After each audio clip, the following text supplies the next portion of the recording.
Ada 2 pertanyaan, Gus. Loh, belum sudah korupsi ini. Kok nggak 4 sekalian? Yang pertama terkait dengan penafsiran ayat mengenai Inna fatahna laka fatham mubina, tentang pentingnya kekuatan untuk bisa mengawal kebenaran. Tapi sampean percaya tuh sama kitab itu? Iya. Oh ya udah percaya dulu jangan nanti aja, penting percaya dulu. Iya. Dan dikaitkan dengan hadis Rasulullah, al-mu'minul qawi khairun wa habbu ilallah minal mu'minid dhaif. Ini kaitannya dengan qadhiyah Palestina sekarang niki. Di mana sudah setahun lebih ini kan tertindas dan ada wacana untuk kemerdekaan Palestina ya, tapi dengan beberapa syarat ya, di mana di sana ada 2 faksi, ada faksi Fatah yang lebih memilih jalur diplomasi dengan Israel dan juga Hamas yang lebih memilih untuk mukawamah ya. Nah, selama ini perundungan ini masih alot gitu, dan apakah yang dipilih oleh Hamas untuk terus melakukan perjuangan hingga mendapatkan kemerdekaan ini sebagai sebuah cerminan dari al-mu'min al-qawi, atau justru cara Fatah yang ingin melakukan menghasilkan perdamaian ini melalui jalur diplomasi. Yang kedua terkait dengan masalah fikih. Dari apa yang panjenengan sampaikan tadi panjang lebar, saya menjadi teringat dengan sosok ya Kiai Harismatik ya, Kiai Haji Ahmad Sahal Mahfud. Beliau dikenal dengan fikih sosialnya. Dan tadi kalau berbicara tentang asbab nuzul mengenai surah Mujadilah itu kan menarik sekali ya. Jadi ada semacam perubahan ya hukum ya, yang dari awalnya itu tidak boleh menjadi boleh ya. Nah, kalau kita kaitkan dengan fenomena sekarang ini, kita juga mengenal ada yang disebut dengan fikih progresif ya. Jadi apakah memungkinkan ya dengan kondisi real di masyarakat sekarang ini, ketetapan-ketetapan hukum itu yang sudah ditetapkan dalam Al-Quran bisa berubah ya secara hukum dengan menyesuaikan kondisi di masyarakat? Bukankah tadi dari asbabun nuzul ini ya kemudian ditetapkanlah dan itu menjadi syariah? Nah, apakah syariah itu sesuatu yang tetap atau memungkinkan untuk bisa berubah dari yang halal menjadi haram ya, misalkan dari yang makruh menjadi dan sebagainya? Ya bisa jadi mahasiswa. Gak mau kalau contohnya. Ya, matur suwun Gus. 2 pertanyaan itu. Ya. Begini ya, sesuai kaidah ilmu wala taqfu ma laysa laka ilm ya. Dengerin dulu di Mas Afif Woy. Sebetulnya masalah Hamas Fatah itu setahu-tahunya kita itu lewat media. Saya ulang lagi, setahu-tahunya kita ini lewat media. Kita nggak tahu persisnya.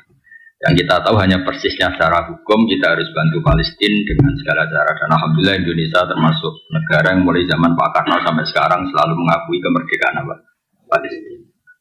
Tapi kalau pada level teknis membandingkan Hamas dengan Fatah, saya itu pernah punya buku tentang Yasir Arafat. Ditulis wawancara, penulisnya itu wawancara dengan Yasir Arafat. Kalau baca itu seakan-akan yang masuk akal ya Fatah lewat diplomasi. Tapi melihat sekarang Israel begitu seakan-akan Hamas yang masuk akal. Tapi saya ulang lagi, hal-hal seperti itu setahu-tahunya kita tetap lewat media. Itu kan sama dengan fenomena ormas-ormas keras di seluruh dunia. Kadang-kadang nyun sewu ada penumpang gelapnya yang sedang nggak suka pejabat yang sedang jabat. Jadi tidak, ini bukan urusan sudon dan sudon, sama-sama acak secara ilmu itu potensi itu ada. Makanya kita nyari ilmu yang paling aman, bahwa membela dengan segala kemampuan yang tidak punya efek ke Indonesia itu wajib. Tapi dengan syarat tidak punya efek ke Indonesia. Karena kita bela Indonesia itu berdoain, karena ini negara kita, bela mereka itu sudah berdikutasi. Punya efek ke Indonesia misalnya gara-gara rakyat Indonesia itu terlalu aktif, mungkin terjadi objek sasaran mereka, kan berarti kan punya akibat ke. Terus Qawi itu bisa Qawi visioner. Saya beri contoh, dan ini pasti benar, bukan karena saya ngomong, tapi ini karena hadis sahih. Qawi itu bisa cara visioner, apalagi ini lembaga kampus, lembaga akademik. Sulhul Hudaybiyah itu semua perjanjiannya itu merugikan umat Islam. Semuanya. Sampai saking secara fikih itu pasti salah. Saya ulang lagi, secara fikih itu pasti salah. Bukan mungkin salah, tapi pasti salah. Secara fikih lah. Itu sampai Umar tuh tanyanya Nabi itu dari awal tuh. Alastabi Rasulillah, apa engkau masih Rasulullah? Karena kok semua perjanjian yang merugikan umat Islam kau iakan. Apakah engkau masih Rasulullah? Dan Nabi itu tenang. Iya, saya masih Rasulullah. Ya, Nabi ya santai, tidak marah. Tapi kenapa engkau beri kehinaan ke kita dan engkau memberi kehormatan pada orang kafir? Jawab Nabi, ana Rasulullah wala yudhi adillahu abadan. Saya ini tetap Rasulullah. Itu diantara perjanjian gini, kalau orang Islam masuk kafir itu suruh biarin karena kembali ke habitat. Karena Islam itu asal usulnya kafir, sehingga kalau masuk kafir disuruh biarin. Kalau kafir ke Islam harus dikembalikan karena ini bid'ah. Loh betul, Abu Jahal kalau ngistilahkan Islam itu ila dinin muktadain, agama yang apa? Bid'ah. Semua itu merugikan umat Islam. Terus Nabi hanya minta, sudah turutin semua. Terus kamu minta apa Muhammad? Dari pihak kafir namanya Suhail bin Amr. Saya minta ruang diskusi tentang Islam dan kafir itu dibuka seluas-luasnya. Dan tidak ada halangan, diskusi terbuka. Oh enggak masalah Muhammad, diskusi saja. Itu perjanjiannya 10 tahun. Hudnah itu genjatan senjata. Ini kita Qawi itu bisa visioner. Ternyata apa? Setelah diskusi terbuka, gimana? Tuhan satu sama banyak itu rasional mana? Ya rasional satu, masa Tuhan banyak? Tuhannya Allah dengan Lata Uzza rasional, ya rasional Allah. Lata Uzza kok Tuhan gimana? Dia hanya batu ini. Kalau Abu Jahal sama Muhammad itu bener, Muhammad Abu Jahal ora tahu bener. Walhasil semua diskusi itu akhirnya mereka menyimpulkan dari diri mereka sendiri kalau mereka itu alal batil. Gak sampai 2 tahun mayoritas orang Mekah itu menyatakan Islam. Itu kata sarah-sarah hadis Nabi itu cara sekarang menyelipkan satu hal yang nanti positif selamanya. Mergo Nabi pede. Kalau diskusi itu terbuka, pasti orang tahu mana yang hak, mana yang batil.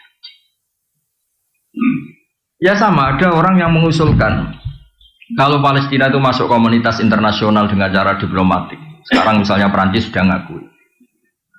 Dunia itu pasti menolak kebiadaban. Soal waktunya terserah Allah, tapi tetap trennya itu menolak kebiadaban. Jadi itu pentingnya Qawi secara visioner. Kayak tadi yang saya utarakan tadi. Saya ini manusia, saya tentu punya nafsu, punya selera, punya keinginan. Tapi sudah saya hitung.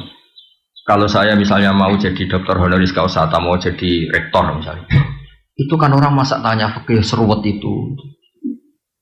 Tapi kalau ada yang kultural kan kayak jenengan gini, ujung-ujung pengen ngaji di saya, terus ngaji gitu aja.